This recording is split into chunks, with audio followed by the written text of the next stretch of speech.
माननीय खासदार डॉक्टर अमोलजी कोल्हे सरांना विनंती आहे आपण यावं, उपस्थितांशी संवाद साधावा। निफाडकरांच्या वतीने एकदा जोरदार टाळ्या।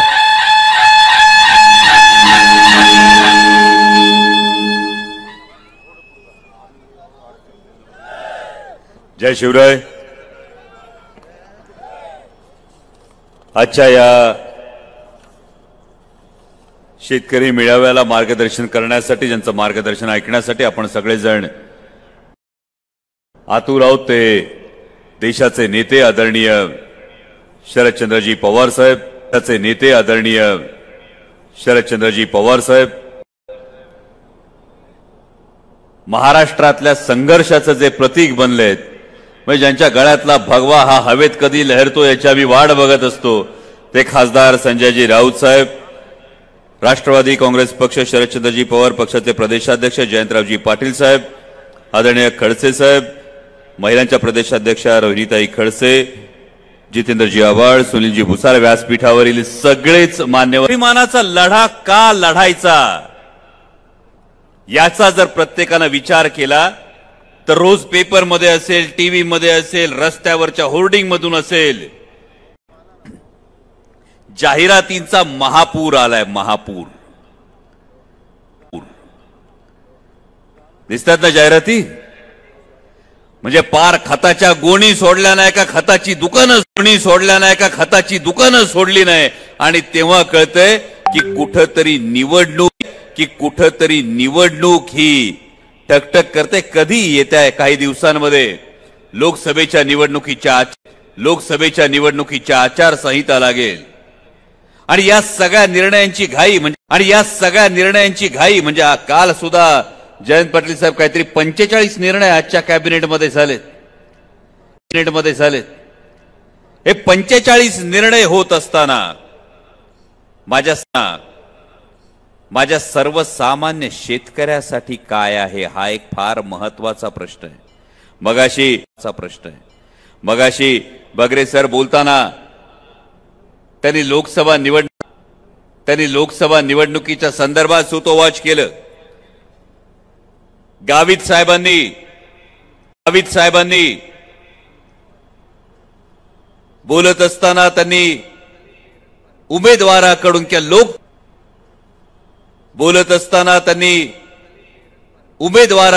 लोकप्रतिनिधीकडून काय अपेक्षा आहेत त्या संदर्भात सूतोवाच केलं। पण नेमकी परिस्थिती काय आहे? तुम्हाला तुमच्यापैकी अनेक गरीब शेतकऱ्यांकडे, माझ्या सर्वसामान्य शेतकऱ्याकडे आजकाल फोन असतो। परवा आमच्याकडच्या एका शेतकऱ्याला विचारलं, फोन कसं काय बाबा? त्यांनी सांगितलं का ते 6000 रुपये येतात ना, त्याचा ओटीपी फोनवर येतोय, त्याच्यासाठी फोन घ्यावा लागतोय। म्हटलं त्या ओटीपी साठी फोन घेतला तर त्या फोनवर नेमकं येतंय काय? त्यांनी सांगितलं पहिली 2 दिवस मेसेज येतो का तुम्हाला 6000 देतोय, तिसऱ्या दिवशी फोन येतोय 6000 मिळाले का, 2000चा हप्ता मिळाला का? बरोबर? माझ्या भावानं हा फक्त वरवरचा मुलामा आहे। याचा वर्ख जर खरवडून काढला तर विचार करा, 3 डिसेंबरला कांद्याची निर्यात बंदी झाली। 3 डिसेंबरला जेव्हा कांद्याची निर्यात बंदी झाली, 2023 साली कांद्याचा भाव काय चालला होता? 42 रुपयांनी जात होता, 4200 चालला होता, 4000 रुपये रेट होता, म्हणजे 42 रुपये किलो होता, 40 रुपये किलो दर चालला होता। त्यानंतर 3 डिसेंबरला निर्यात बंदी झाल्यानंतर जवळपास 45 दिवस ही निर्यात बंदी राहिली। महाराष्ट्रातल्या शेतकऱ्याचं नुकसान झालं ते 2000 कोटी रुपयांचं नुकसान झालं। जिथं महाराष्ट्राच्या शेतकऱ्याचं 2000 कोटीचं नुकसान झालं, तिथं 2000 रुपयाचं कौतुक आम्ही किती वेळा फोनवर ऐकायचं याचा प्रत्येकाने विचार केला पाहिजे। विचार करा, जो 40 रुपयाचा दर होता, आता कांद्याला भाव किती मिळतोय? 1800 चला 2000 मिळतो समजा, म्हणजे किलो मागे नुकसान किती? 20 रुपयाचं झालं, बरोबर? एकरात कांदा किती पिकतो? 12 टन पिकतो। 12 टन पका 2 एकराचं जर माझं वावर असेल, 2 एकरामध्ये माझा 24 टन कांदा, जर कांद्या मागे 20 रुपयाचं नुकसान, तर तुमच्या प्रत्येका नुकसान तर तुमच्या प्रत्येकाचं केंद्र सरकारच्या निर्णयामुळे झालेलं नुकसान आहे 4,80,000 रुपयाचं आणि 4,80,000चं नुकसान केल्यानंतर जर कोणी कौतुक सांगत असेल की 6,000 रुपये परत देतोय 6,000 रुपये परत देतोय 6,000 रुपये देतोय तर याला आवळा देऊन कोहळा काढणं म्हणतात आवळा देऊन कोहळा काढणं म्हणतात हे लक्षात ठेवा बरं 6,000 रुपये देतात कुठून देतात 1,000 रुपये देतात कुठून देतात लाखभराची खतं तर घालतो का नाही वावरात जर लाखभराची खतं घालत असलो तर खतावर जीएसटी किती हो तर खतावर जीएसटी किती 18% जीएसटी आहे का नाही म्हणजे लाखाची खतं घालायची तर तुमच्या खिशातून सरकार काढून किती घेतंय 18,000 आणि परत किती देतंय म्हणून भावांनो मगाशी आव्हाड साहेब म्हणाले त्या पद्धतीनं ही निवडणूक केवळ कुठल्या उमेदवाराची नाही कुठल्या पक्षाची नाही ही निवडणूक तुमच्या माझ्या अस्तित्वाची ही निवडणूक तुमच्या माझ्या स्वाभिमानाची आहे विशेषतः निफाडमध्ये उभं राहून बोलत असताना खरं तर द्राक्ष बागायतदारांचा फार मोठा हा संपूर्ण परिसर 10 वर्षांपूर्वी जेव्हा हे सरकार सत्तेत आलं तेव्हा सांगितलं होतं शेतकऱ्याचं उत्पन्न दुप्पट होणार मला एक द्राक्ष उत्पादक शेतकरी आज दाखवा ज्याच्या डोक्यावर कर्जाचा बोजा नाही कारण 10 वर्षापूर्वी 2.5 लाख रुपये एकरी जो खर्च येत होता तो खर्च आता 3.5 लाखावर गेलाय का नाही आणि जेव्हा एक्सपोर्टच्या द्राक्षाला सरासरी 80-90 रुपये भाव मिळत होता तो भाव आता 65-70 रुपयावर आलाय का नाही कुठं गेलं किसानचं उत्पन्न दुप्पट होणं हे सगळे प्रश्न आपल्याला विचारायचे आणि हे प्रश्न आपण जेव्हा विचारतो तेव्हा विशेषतः या नाशिकच्या भूमीमध्ये निफाडच्या भूमीमध्ये जवळच रामशेतचा किल्ला आहे आज मी ज्या सुरुवातीला निर्णयांचं 45 निर्णय घेतले गेले यामध्ये महाराष्ट्र सरकारने आज एक निर्णय घेतला आणि तो निर्णय ऐकल्यानंतर एका डोळ्यात आसू आणि एका डोळ्यात हसू अशी परिस्थिती निर्माण झाली टकलेच आज वेल्हे तालुक्याचं नामकरण राजगड तालुका करण्यात आलं नक्कीच अभिमान आहे प्रत्येक शिवभक्ताला हा अभिमान वाटेल अशीच गोष्ट आहे की छत्रपती शिवाजी महाराजांच्या पहिल्या राजधानीचं नाव या तालुक्याला दिलं तसे पुरावे होते आणि आमच्या नेत्या खासदार सुप्रियाताई सुळे यांनी याचा सातत्यानं पाठपुरावा केला होता परंतु जे सरकार छत्रपती शिवाजी महाराजांच्या पहिल्या राजधानीच्या नावानं नामकरण करतं ते सरकार छत्रपती शिवाजी महाराजांचा आदर्श पाळतं का ही सगळ्यात महत्वाची गोष्ट आहे कारण शेतकऱ्याच्या भाजीच्या देठाला हात लागू देऊ नका ही जी छत्रपती शिवाजी महाराजांची शिकवण होती या शिकवणीनुसार आत्ताच्या 1 फूल 2 डाऊटफुलच्या सरकारनं एकदाही आमच्या कांदा उत्पादक शेतकऱ्याचा प्रश्न मांडला नाही मगाशी जेपी बोलत होते गावित साहेब बोलत असताना गावित साहेबांनी जी अपेक्षा व्यक्त केली ही कांद्याचा प्रश्न असेल हा शेतमालाच्या बाजारभावाचा प्रश्न असेल देशाच्या लोकसभेमध्ये महाराष्ट्रातले 48 खासदार निवडून जातात आणि या 48 पैकी 39 खासदार हे महायुतीचे आहेत 39 खासदार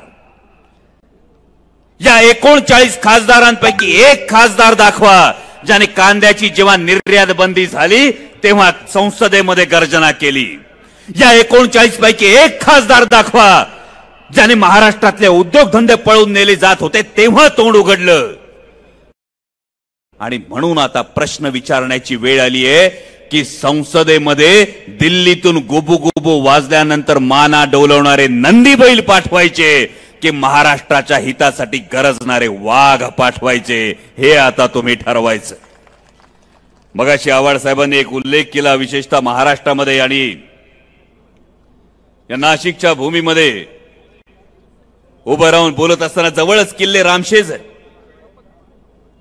राऊत साहेब गेले काही वर्ष महाराष्ट्र बघतोय की जुन्या काळी पाटील साहेब जेव्हा वतन खालसा होणार असेल तेव्हा भले भले सरदार भले भले शेर हे मिट्टी के ढेर व्हायचे. आठवतंय? या शहाचं आक्रमण आलं, त्या आदिलशहाचं आक्रमण आलं, मुघल शहाचं आक्रमण आलं. वतन जाऊ नये म्हणून बाजू बदलली जायची. आणि याच नाशिकच्या भूमीमध्ये किल्ले रामशेज उभा आहे, जवळपास 40 मिनिटाच्याच अंतरावर आहे. या किल्ले रामशेजला घेण्यासाठी जेव्हा औरंगजेबाचा सरदार आला तेव्हा त्यांनी सांगितलं, हे सकाळी जातो, दुपारी किल्ल्यावर तोफांची आतिषबाजी करतो आणि संध्याकाळी तुमच्या तंबूत येऊन सोबत आपण खाना घेऊ.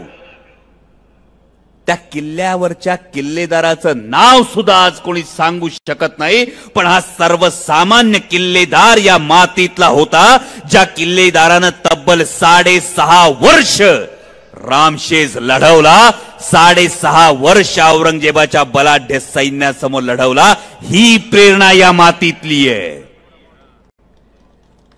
त्यामुळे वतनदार वतन खालसा होण्याच्या भीतीनं कुठेही गेले असतील, त्यामुळे वतनदार वतन खालसा होण्याच्या भीतीनं कुठेही गेले असतील, त्यामुळे वतनदार वतन खालसा होण्याच्या भीतीनं कुठेही गेले असतील तरी सर्वसामान्य मावळ्याची चिकाटी या मातीत आहे. आणि ही चिकाटी आपल्याला येणाऱ्या काळात दाखवायची. कारण गेल्या काही वर्षात महाराष्ट्रानं बघितलं, 2 सिंह होते. त्यामुळे वतनदार वतन खालसा होण्याच्या भीतीनं कुठेही गेले असतील तरी सर्वसामान्य मावळ्याची चिकाटी या मातीत आहे. आणि ही चिकाटी आपल्याला येणाऱ्या काळात दाखवायची. कारण गेल्या काही वर्षात महाराष्ट्रानं बघितलं, 2 सिंह होते. हे सिंह जेव्हा जंगलात राहत होते ना तेव्हा त्यामुळे वतनदार वतन खालसा होण्याच्या भीतीनं कुठेही गेले असतील तरी सर्वसामान्य मावळ्याची चिकाटी या मातीत आहे. आणि ही चिकाटी आपल्याला येणाऱ्या काळात दाखवायची. कारण गेल्या काही वर्षात महाराष्ट्रानं बघितलं, 2 सिंह होते. हे सिंह जेव्हा जंगलात राहत होते ना तेव्हा ते डरकाळ्या फोडत होते. हे सिंह जेव्हा त्यामुळे वतनदार वतन खालसा होण्याच्या भीतीनं कुठेही गेले असतील तरी सर्वसामान्य मावळ्याची चिकाटी या मातीत आहे. आणि ही चिकाटी आपल्याला येणाऱ्या काळात दाखवायची. कारण गेल्या काही वर्षात महाराष्ट्रानं बघितलं, 2 सिंह होते. हे सिंह जेव्हा जंगलात राहत होते ना तेव्हा ते डरकाळ्या फोडत होते. हे सिंह जेव्हा जंगलात राहायचे तेव्हा ते डरकाळ्या फोडायचे. बरं, जंगल आपलं, सिंह आपलाच, त्यामुळे डरकाळी फोडली का सगळे ऐकायचे. एक दिवस सिंहाला काय झालं कळलं नाही. आता काय झालं तुम्हाला कदाचित माहित असेल, पण सिंहाने ठरवलं आता जंगल बाज झालं, आता सर्कशीत जाऊ. म्हणून 2 कुठली सर्कस म्हटले, मी काहीच बोललो नाही, हे बोलतायत. 2 सिंह जंगलाला कंटाळले म्हणून सर्कशीत गेले. त्यांना विचारलं सर्कस कुठली कुठली. त्या सर्कशीत 2 सिंह गेले. ते म्हणतायत ईडी नावाची काहीतरी सर्कस आहे. या सर्कशीत 2 सिंह गेले, पण सवयीप्रमाणे आधी सारखीच डरकाळी फोडायला लागले. गेल्या काही दिवसात तुम्ही वर्तमानपत्रात वाचत असाल, एका गुजराती रिंग मास्टरने हंटर वाजवला. त्या सरशी पहिली डरकाळी फोडणारा म्हटला 18 नको 13 दिल्या तरी बास. दुसरा म्हटला